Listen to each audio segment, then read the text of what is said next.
ఈ రోజే డౌన్లోడ్ చేయండి. మీ ఫేవరెట్ షోస్ చూడండి.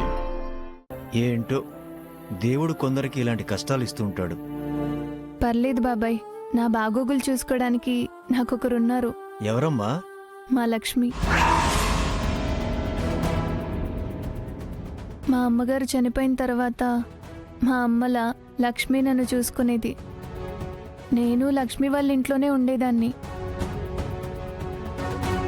బాబాయ్, కష్టాలంటే నావి అని మీరు అనుకుంటున్నారు కదా, లక్ష్మితో పోల్చుకుంటే నావసలు కష్టాలే కాదు. ఏ అమ్మాయి లక్ష్మి పడినన్ని కష్టాలు పడుండదు. పాపం, ఎవరమ్మా దురదృష్టవంతురాలు? మా అన్నయ్య వాళ్ళ ఇంట్లోనే లక్ష్మి ఎప్పటినుంచో ఉంటుంది. లక్ష్మికి పెళ్ళయింది కానీ తన భర్త ఎవరో చెప్పుకోలేదు.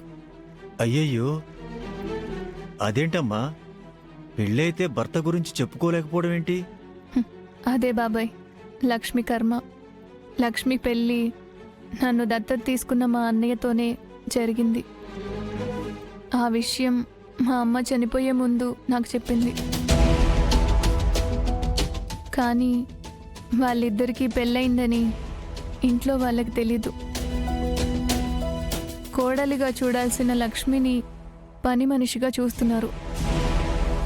తను గొడ్డులా చాకిరి చేస్తున్నా కష్టపెడుతున్నారు. అయ్యయ్యో, తను చిన్న తప్పు చేసినా చీటికి మాటికి లక్ష్మిని కొడుతూనే ఉంటారు.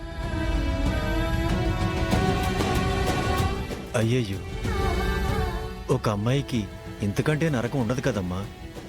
అవును బాబాయ్, లక్ష్మి ఏ జన్మలో ఏ పాపం చేసుకుందో గాని ఈ జన్మలో నరకం అనుభవిస్తోంది.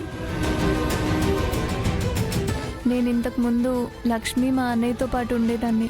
కానీ అక్కడుండి వాళ్ళకి భారం అవ్వకూడదని ఇలా హాస్టల్లో ఉంటున్నాను. సరేనమ్మా, ఆ లక్ష్మికైనా నీకిలా జరిగిందని చెప్పమ్మా. సరే బాబాయ్. పాపం, ఈ అమ్మాయి జీవితమే నరకం అనుకుంటుంటే తనకంటే ఆ లక్ష్మి అంట ఎవరో పాపం నరకం కంటే ఘోరంగా ఉంది ఆమె జీవితం. వాళ్ళ తల్లిదండ్రులు ఏం చేస్తున్నారో ఏంటో. అమ్మా, లక్ష్మి ఇంకా రాలేదేంటి? నాకు కొంచెం పనుందమ్మా, నేను వెళ్ళాలి. అయ్యో అలాగా బాబాయ్, మీరు వెళ్ళండి బాబాయ్, పర్వాలేదు, నేను ఒక్కదాన్నే ఉండగలను.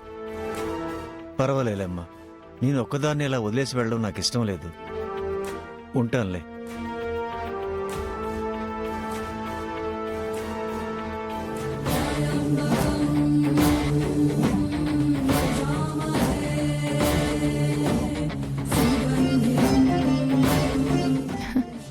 లక్ష్మి వచ్చింది బాబాయ్. తనే లక్ష్మి.